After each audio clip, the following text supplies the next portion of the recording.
What's going on, everyone? Tanner Poppitt here of Madrost and Poppitt's Corner. Just reminding you that our new record, Charring the Rotting Earth, is now available at NoLifeTomatoRecords.com. That's right. Just go in the search bar, type in NoLifeTomatoRecords.com, and support.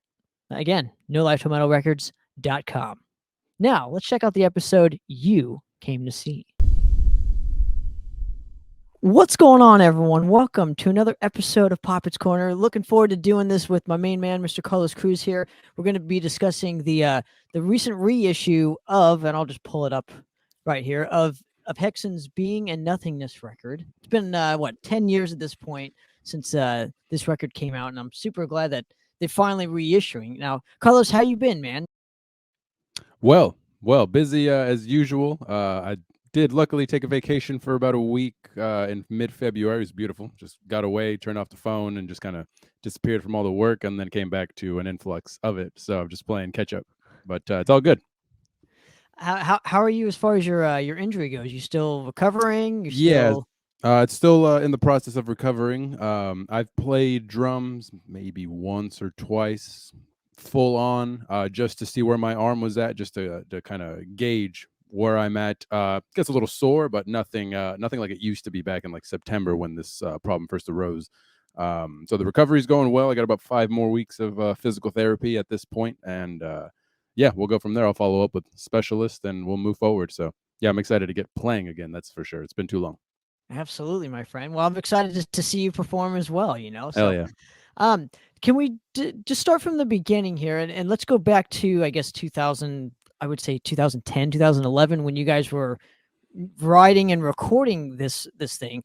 Now, what was your guys' kind of mindset going into the studio and writing it and whatnot compared to State of Insurgency? This is obviously the follow up to the first record, which is so beloved by a lot of people. Now, I'm just curious what your guys' thinking at that time was when writing Being in Nothingness. Yeah, so the first one was almost like a compilation, almost like a greatest hits, if you will, a cumulative of all of the Hexen band members and demos and that whole thing. So State of Insurgency was really kind of like a melting pot of different drummers, different guitar players, different songwriters. So that's why there's a lot of variety even within that. And you can kind of hear this songwriting style development from like, well, this was their Blast Radius, Knee Deep in the Dead days from the very, '04 days. And then the title track was like the newest thing to that point. So we saw the change in the songwriting. So we wanted to go further into that sound and style, which involved more of an extreme metal as a whole rather than just pure like thrash. So besides like the obvious like Megadeth influence, this is where myself, Ronnie Dorian, Tack, and Andre, we're all getting into like more technical groups like Coroner and Watchtower. Obviously Chuck's Shaldiner's Death was one of the biggest influences. And when it came to the thrash component, we always preferred the Megadeth, and for the Hexen style, we were always more about the not necessarily just technical, but like the proficiency was a big part of it, and the complexity could be a big part of it, and then the progressive influences kind of seeped in as well. So we started writing longer songs because myself as a drummer at that point, I was very much influenced by Gene Hoglan and Sean Reinhardt and Gar Samuelson, and then came in people like Mike Portnoy and Mark Zonder. So Dream Theater and the Fates Warning and the Queensryche started to seep into the fold as well. So it's like progressive elements, technical bands, melodic bands. So we just kind of funneled it all. So Ronnie Dorian was huge into black metal. We were all into extreme metal as a whole. So we kind of just let it happen. Now, how did you guys just meld all of those specific influences, obviously, into this one cohesive package, but still maintain the song, if that makes sense? So there's still Totally. catchiness in this record, and it's just I'm Thanks. just kind of curious how you guys just blended it so well, and it just kind of obviously came out at sadly at a time when the band was imploding on itself. But Yeah, basically. So this was back. We started writing shortly after State was released. So there's kind of a gap. We released State in '08. Then there was like the writing period of Being in like '09 where we took it really seriously, and then we toured in 2010. And when we came back from that tour, that's when things started to like really come into play. At the time, Warbringer's management was interested in us. Warbringer's booking agent was interested in us, and they were basically going to set us up with this plan. Signed to a new record label that's slightly, it's still independent, but slightly bigger than the one we were on for the debut. And then we would record the record, tour, release the record, keep touring. So there was this whole plan, and unfortunately, that just didn't happen with certain band members wanting different things out of the group and out of music as a whole. But the influence of music was always there, and we were always sharing stuff. You know, if I were to bring in like a certain band or a certain riff or something, everybody would check it out, be open to it, and vice versa. You know, I like at the time, maybe on my own, I didn't listen to like bands like Immortal and Dissection, but I was introduced to them, and then I just became obsessed with them. So things like that. We were sharing music, and then it was just really cohesive because we all kind of had a say. Definitely. So myself, I would write a lot on an acoustic guitar and then see how it translated to distortion. So that was kind of my style for, say, like the opening track, Macrocosm's, like super progressive. But I mean, it starts off with keyboards and an acoustic, so you don't really expect a thrash record to start that way. So we knew it was going to be something more. That's why we kind of opted for the different style of artwork instead of the Ed Repka thing. We went with Christian Necrolord, who does Dissection and stuff like that. We like intentionally wanted to give it the visual accompaniment. But yeah, basically everybody had their own style, and we're all a part of the songwriting. It wasn't like a jam band in a garage. At this age, we were really hell-bent on Guitar Pro and tabbing things out, and Andre was just a wizard at doing it. So if we had any ideas, he would just sit there at the keyboard and just MIDI it out, and we could just have a really quick reference of it. Because yeah, there's a lot of parts, a lot of layers, all this stuff. So Sure.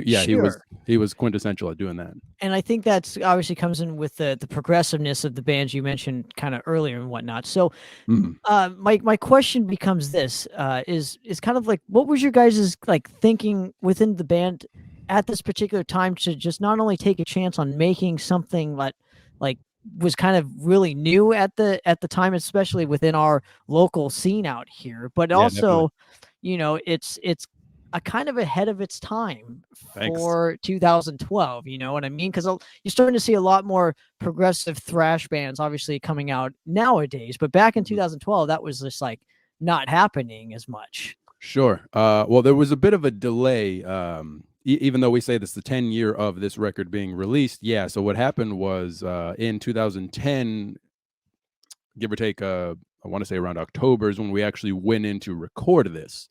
So I was like 20 years old when I actually recorded the drums, and we had all the songs done, etc. So kind of the collapse, if you will, on top of me and Tack kind of parting ways, and me moving into Warbringer, etc., and the remaining members of Hexen finishing this record, and with the new label and getting everything in place, there was a really big delay. So it took about 2 years for this thing to come out, even though it was finished, by spring of 2011. So yeah, there was just a big delay. So I think, had the band stuck to the plan, it would have been far more of an impact for both the band and this album. So it's pretty obscure of a record because of the way it ended up happening. But yeah, at that time, again, we were open-minded enough, and obsessed with other groups that weren't just, Slayer and Possessed and the darker stuff that everybody else, I think, at the time was opting for. I definitely saw that come out of, Merciless Death and Fueled by Fire went a lot darker with their second album. And while bands went that way, Hexen just decided to go this way. It's interesting because, so obviously there's a 14-minute long song. I think it's Jesus Christ. I think it's still to this day your specific longest piece of music that you've been a part of. Yeah. In terms of an actual, just because I think Warbringers, As the Guns Fell Silent, was like 11 minutes, so it was close but no cigar, right? But yeah, so there you go. in writing the Nocturne, I mean, where does the initial idea come from? Because obviously, and it was cool to see you use Chopin's, a segment from obviously the Nocturne series. So I'm just kind of curious where just the idea for the 14-minute long song came from. Were you guys just well versed in classical music and wanted to just encompass and incorporate that within the music just to see how it would go? Yes and no. So basically, like for sure, with the background of the guitarists, Ronnie Dorian being heavily influenced by Jason Becker, and then even more so, Friedman and players of that sort, and then Tack also being into like Michael Romeo and Symphony X and bands like that. Again, all these players were coming into our influence, not just your classic Chuck and Mustaine and just the casual go-tos for a thrash band. So that we just kind of let it happen.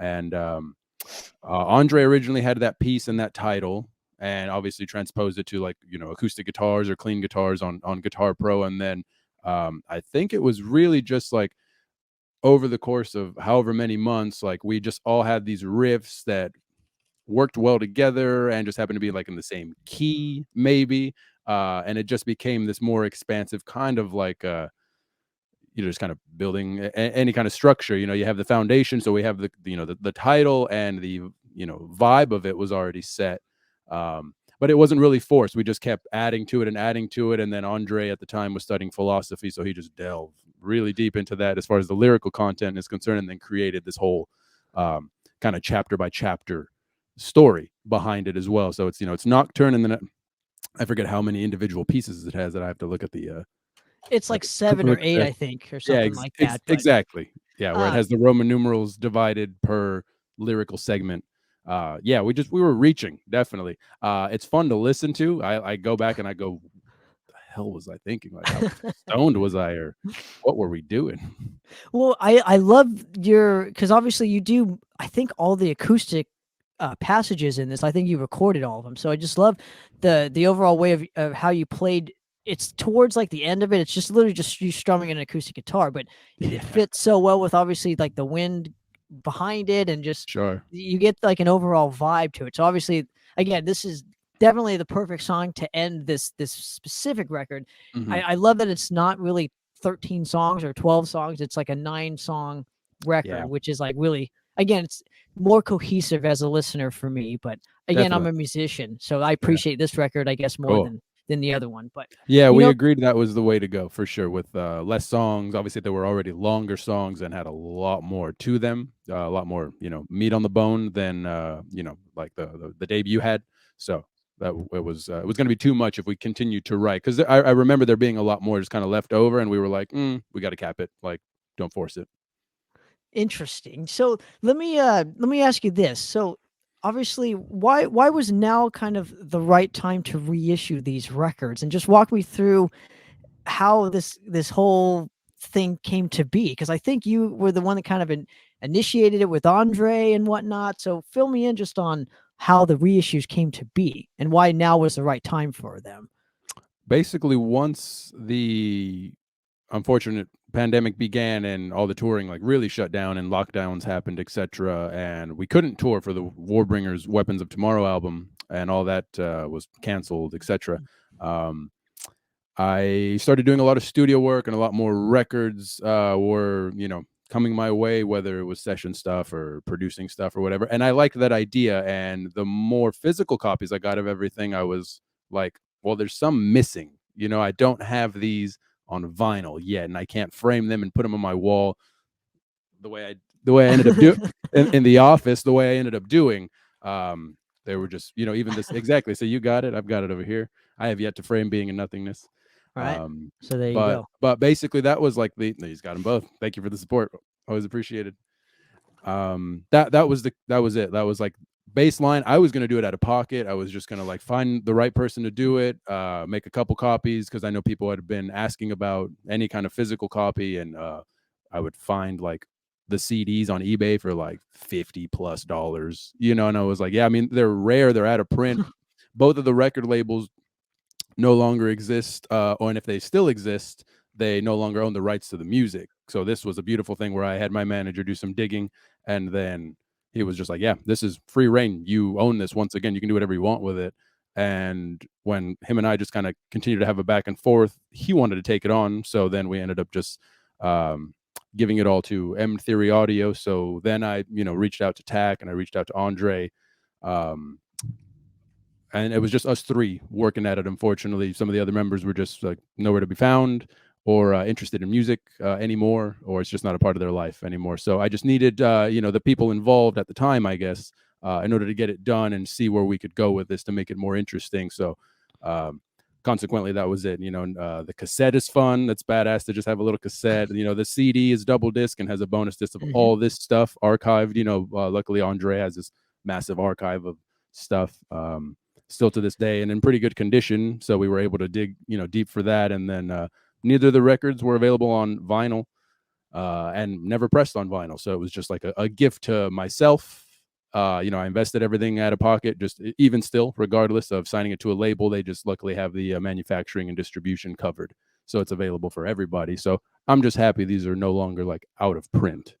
Sure, dude. I mean, when I bought them, I remember obviously giving you or having you sign my Being Nothingness record. And you're like, how the fuck did you get this? And I'm like, oh, I didn't think it was that rare, but yeah, I didn't know, right? Because I'm just so, we're all so ingrained in this scene, so it's not rare to us. But I get it with the other folks out there. So. Yeah, the band only did one tour, and that was over a decade ago, and slim to none activity online to try to find any of this music. So it was up on the streaming services. So we took it down and reincorporated it and put it back up with these releases.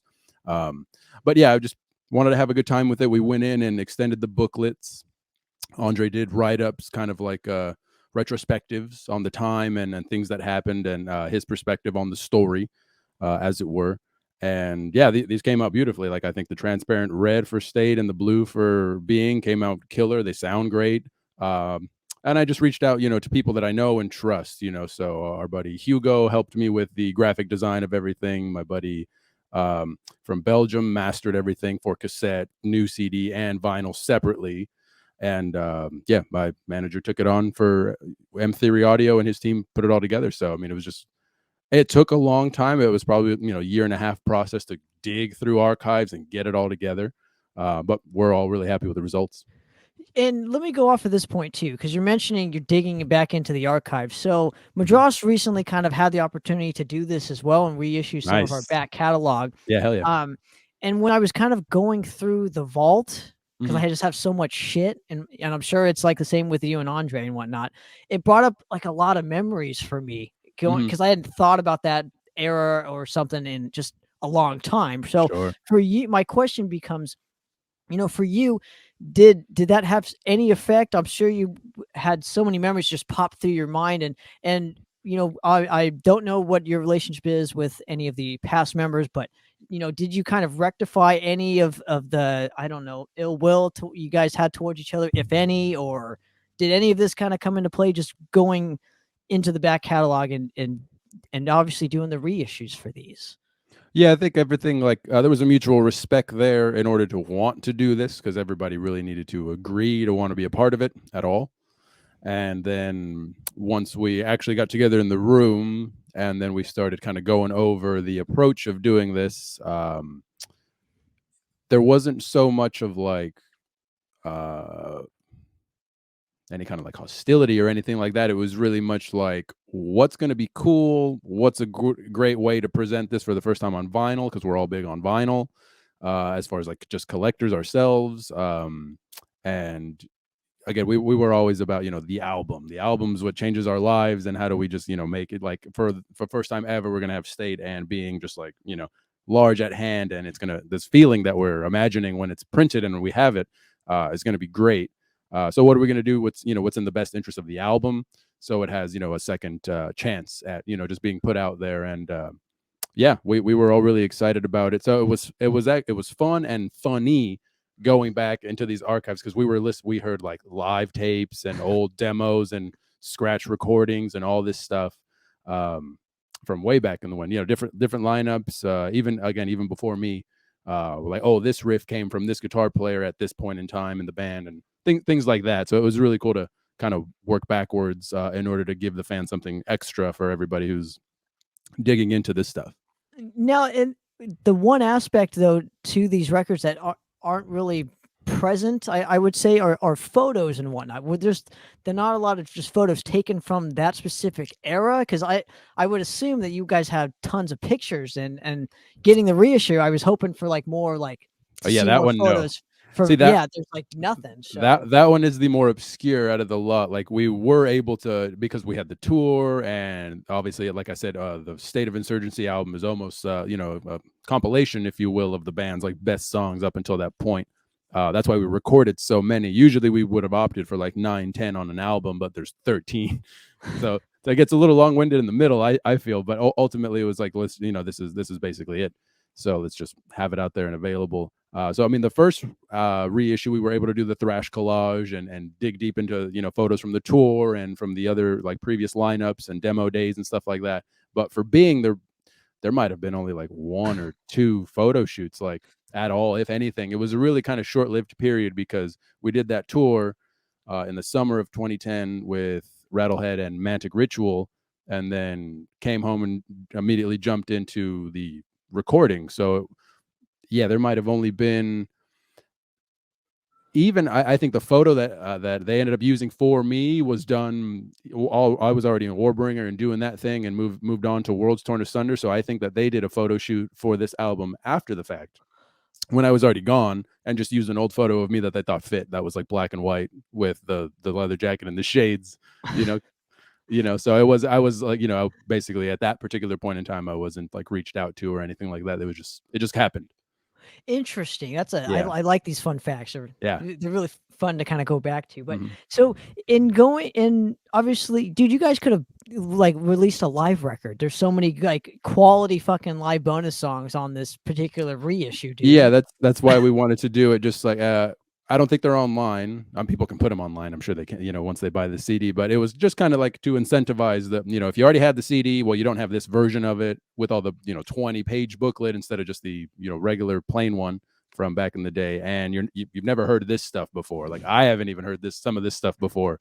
And we were just lucky we still had it, just like bounced live from the board. It's not like there's nothing we could do about the mix or anything like that. It was really just like, hey, you got what you got, and it's just Right. and it's just pretty cool that we still have this, early demos, especially for being like, there's some demos there that my friends did, even the guys from Presence, actually. They were going to school at the time in Santa Monica for a recording program, and they needed a band, and we went over there and did some of these songs, and they have different lyrics and different arrangements and different solos and stuff like that. So it's cool to see, the early stages versus the final like result. And I was texting Andre while blasting this in my car and whatnot, which Cool. don't text and drive. But what I was telling him, I'm like, man, this live CD and bonus tracks are worth the price of admission alone. For me, just as a fan, because it's like, obviously it's remastered. And it's all quality. There's not one track on here that's like not quality. That's not of quality, I should say. So my favorites were actually like the last 3 tracks on disc 2, which were just bass and drums, because it was cool just to hear it like in its just ground level form. And it's like, oh man, if the ground level is this good, everything on top of it, that only accentuates just everything above it. So it's cool to hear not only you and whatnot, but obviously Andre's bass tone and bass playing, because it's like, oh man, he's really tight on bass. Carlos is really tight on the drums, and just really cool just to hear these versions, especially if you know the songs really well. Yeah, like the first, with the bonus track just kind of going down it, the first show was actually a show we played with Warbringer, and it was towards one of the last ones they did with Nick Ritter. And luckily we just got the CD from the board. It was a newer venue out in like the Simi Valley area of California, and it was like a rehearsal joint that had like a big room with bands, etc. So it was cool that they just were able to record it. Then the second set of stuff on the bonus track is a demo we did prior.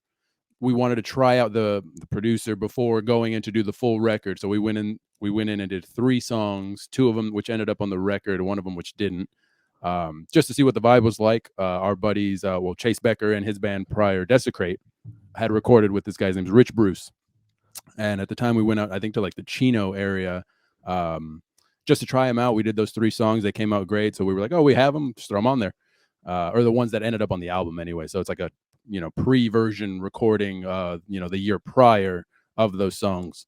And then we ended up going to Rancho Cucamonga to record with Rich Bruce again to do the full production. And then comes that Presence, the Art the Institute Institute one, demo, yeah, exactly, for sure, which is where they were going to school. And then the bass, basically during the session, I think Andre had like an instrumental version of the album, maybe just like a raw bounce version of the album, and then just drum and bass. So he was able to get like a bunch of stuff from Rich. I was already gone doing the Warbringer thing at the time, so while they continue to work on the record, I think they just kind of the process, he was able to just kind of collect all this stuff along the way. Now, how involved were you in doing the reissues as far as the content goes? Because I know obviously you were more involved in actually seeing it through with just getting all the pieces together. But how much of your vault, obviously all of the stuff kind of came from your vault, or was this all Andre's kind of stuff? Yeah, Andre had everything. So him and I just kind of excuse me, just went through it and just kind of decided, let's do this, let's try this. This is how much space we have on a CD. This is what we can add to the booklet. So it was pretty collaborative. Again, this was his, brainchild first and foremost, from back when I was just a fan, when they were together in 03 and started playing around, I was, again, the fan. I would just go in to watch them. And they were always one of my favorite bands because of how, I just thought they were always like great songwriters compared to, the other ones who were kind of playing basic stuff.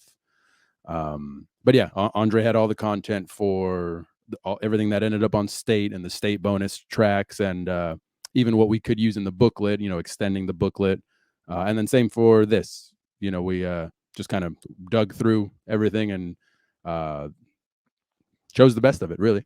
Sure. And why, I guess the band hasn't been around in a long time. It's just funny to see these reissues just come out of almost nowhere. Basically, because it's not like, I mean, it's there's no disrespect or no hatred by any stretch of the imagination here. I'm a huge fan as well, but it's not like the band has been active, since then, and it's just kind of cool to get something from almost a quote unquote lost era of that whole thrash scene, because Hexen was like looked at as a pretty big deal when you guys kind of were releasing your records and whatnot. And now like there's just a whole thing of just nothing, quote unquote, being in nothingness. Right. Literally. But now it just seems I'm hoping for like a resurgence for Hexen, or at least a couple live shows, or is there anything of that in the works that you know of? Or not really. This was like a passion project, and we had, I kind of had to work backwards in order to make it happen. So, I went into it, dug everything we could out of it just to make it available for the fans. And again, the passion end of it being, my wanting and desire for the records to be put on my wall. Because these were my formative records. I did State when I was 17, and I did Being in Nothingness when I was 20. You know what I mean? And this is pre, more of a substantial label with a touring act and working with bigger, budgets and producers and, the record label team and all this stuff. So this is very much like, my formidable years of learning how to do it all at a very DIY level. So it was just kind of paying, respect to that. And again, just wanting to make it available for the people that cared. So, who knows what the future holds. I guess there's a reason that there's the giant space in between the band being active and the band not being active. Obviously this was, Andre's thing first and foremost, and we'll always start and end with him. So that's kind of just where I left it, so we have these and they're available again. And that was kind of the premise of just doing this. Cause they're pretty, like you said, they are highly regarded records within the style and the scene they came from. Sure. So it's just, like I said, it's really cool that they're now available. And I obviously have, I have both originals. So now it's cool. Like I bought these new reissues because of the bonus stuff, and it's well worth it just on the bonus material alone for me. Thanks, now when recording these records, right? So what did you kind of take away from it in terms of your drumming style and even your cadences and your how you like mark out or write out your fills and whatnot during certain passages? For me, it kind of came from these two records. So for you, what did you kind of take away just in terms of your playing style from especially Being in Nothingness? So yeah, if I go back even before then, once I got involved with Hexen, it was very much like a level up in terms of like the proficiency of my playing. Use the use of click tracks and um, everybody being basically really locked in and kind of knowing a little bit more of the language and how to communicate. Oh, what the time signature is, what key are we in, how are we going to get from A to B, stuff like that. So the first record was still very much like down and dirty. I remember I did the whole record in like one day. As far as drums were concerned, I spent like, I don't know, 8-10 hours in this tiny little box in Riverside, sweating up a storm. I was like 3 monsters in. I was damn near naked by the time I was finishing the record because I'd been playing for so long, trying to get the 11 songs recorded. And then we luckily had, I think I had about a week to do Being. And by then the influences had changed. Like I said, all the new music that was coming in, the death metal, the black metal, the progressive metal. So, new players were coming into all of our arsenal, and we stole everything we could from everybody that we were influenced by.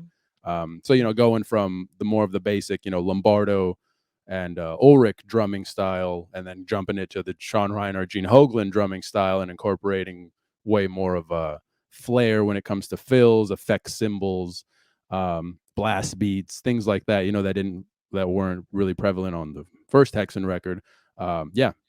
This all really shaped me. That's why I wanted to pay respect to it and make it available again, because you can kind of see my writing style. And if you look at the credits on the songwriting for Being, the opening track, Grave New World, DEFCON Rising is a cool collaborative, but like Private Hell, Indefinite Archetype, Nocturne, all that darker stuff, like, is my style, and it's the majority of my music that I compose, and that kind of translated into Warbringer's, Hunter Seeker and Echoes from the Void and When the Guns Fell Silent and stuff like that. So yeah, this record pretty much kind of was the precursor for all that. Yeah, exactly, for that style. Yeah, because once I moved into the Warbringer community, it was, Andy Locks, John Locks had one thing, Adam was very, had his thing, Keeble had his thing, and here I come basically fresh off of this album and just recording it to their band.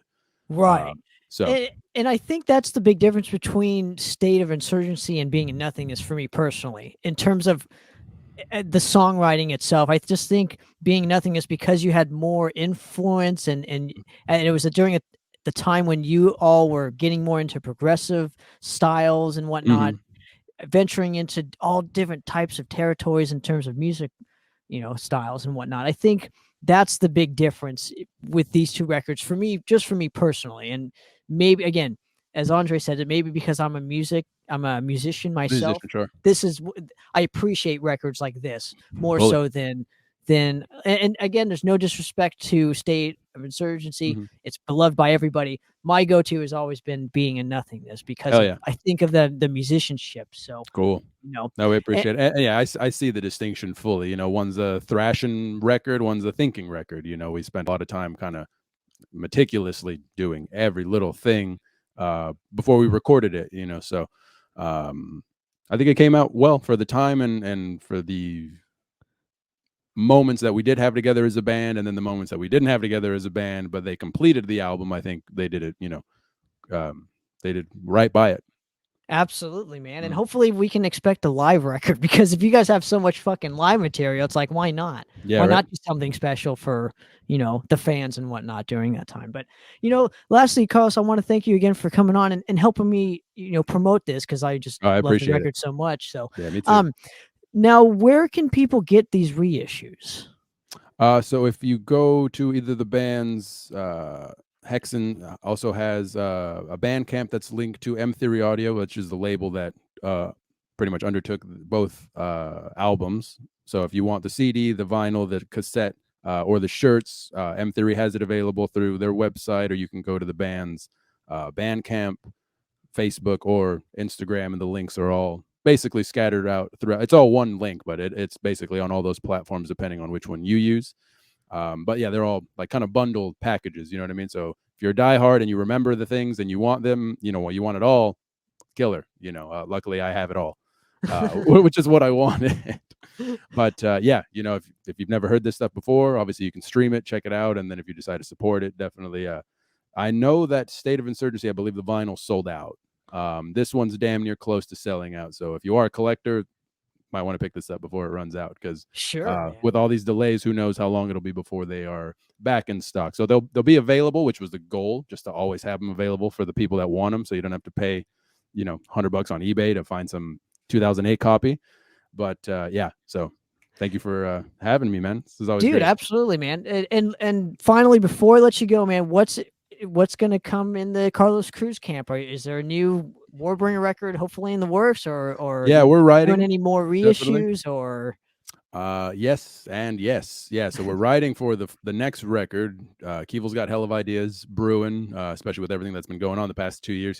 He went to a dark place and pulled out some wicked shit. Adam's got the whole, like, basically I'll mic up Adam and just be like, play, dude, like fucking just all the just riffs just keep coming out. So now I've got, the task of going back and trying to find all the great ones that kind of go together. He's got, ones that are that can be turned into songs, but then it's just like, if you just let him go, he'll just go, which is great.